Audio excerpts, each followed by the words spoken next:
Rocking with pettyblog.com. I can't be on the petty blog. Petty. I wonder what pet tea means. Like, does she have a pet that she really likes? Petty and tea. I was so dumb.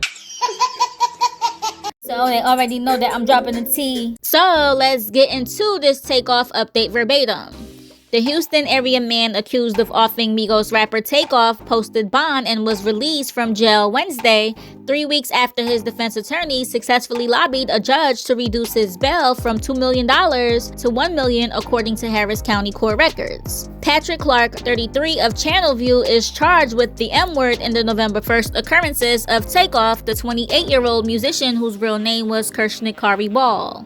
Clark had been jailed since his December 1st arrest and was originally being held on a $2 million bond after prosecutors argued he was a flight risk because he had obtained an expedited passport and had travel plans to Mexico before his arrest. But his bond was lowered to $1 million on December 14 by Harris County Judge Josh Hill of the 232nd District Court.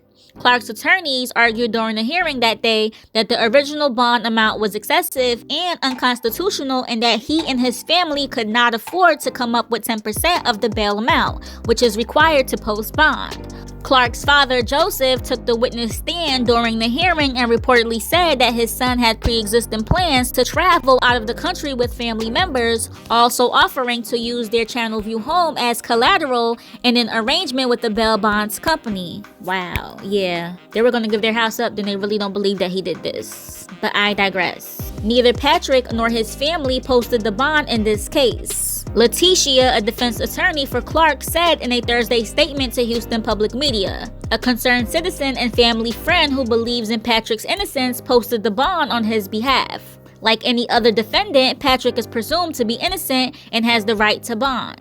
A document detailing Clark's arrangement with the bail bonds company was filed Thursday in court, but its details were restricted by the court and not publicly available. The Harris County District Attorney's Office, which is prosecuting Clark, did not immediately respond to a request for comment on his release from jail on bail.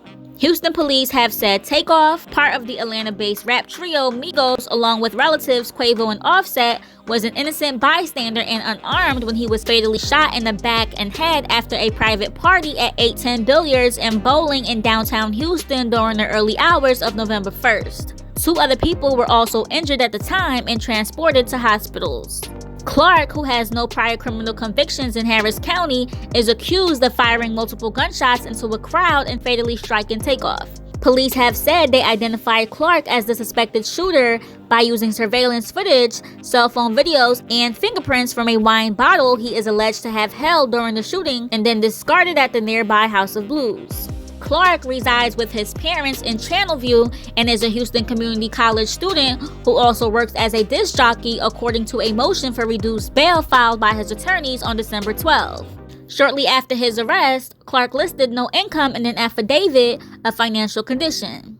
According to bond conditions ordered by Hill, Clark is required to remain under continuous house arrest and wear a GPS monitoring device with the capability of notifying the court, law enforcement, Harris County Pretrial Services, Defense Counsel, and the Harris County DA's office immediately upon any potential violation, including but not limited to device tampering, failure to properly charge the device, or house arrest violations.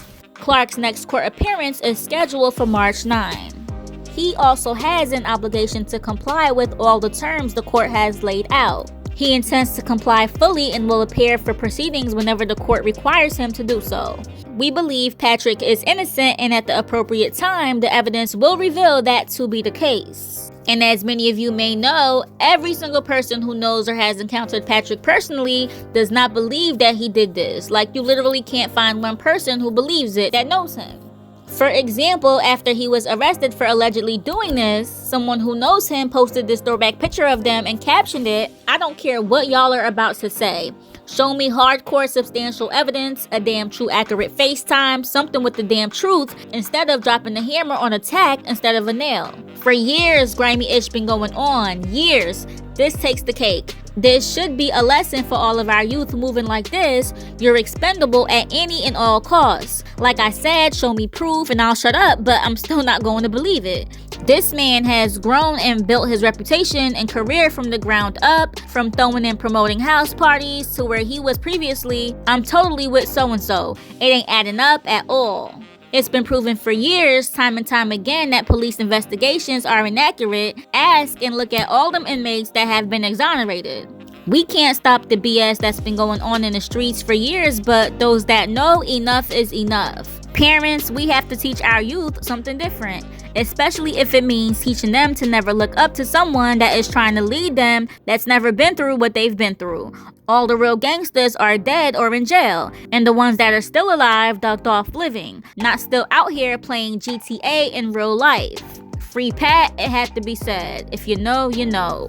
And that's just one of many who feel exactly how he feels. You know that Pat is the fall guy, so it's no telling which concerned citizen paid it off. But for someone to really come up with 10% of that, which is $100,000, and they're not his kin, says a lot, and that people really believe that it's not him. Or clearly they would not have forfeited so much for a friend, okay? But yeah, so Quavo's sister, oh, ain't the little one, the big one. Yeah. Or should I say Takeoff's auntie, suddenly reacted as soon as the news came out that the bail was made for him.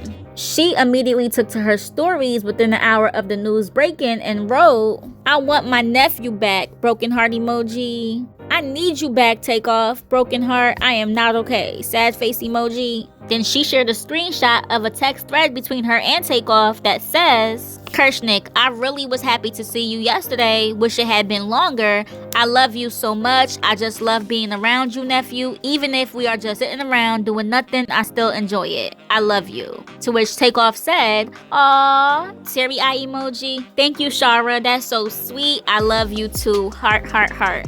And of course, she put this huge emoji on top of the previous messages, which is basically her saying, "Kirsnick, what you doing? What you doing? Call me." Aww. We definitely feel for her right now. As many of you may recall, before Patrick was arrested, she called for the person responsible to be arrested. And at this point, 2+ months later, it's still not clear who exactly is responsible for Takeoff's death. Like, it's so crazy. And we pray that they get to the bottom of who really did it with evidence and that justice is served for Takeoff. Rest in peace, Kirsnick Khari Ball.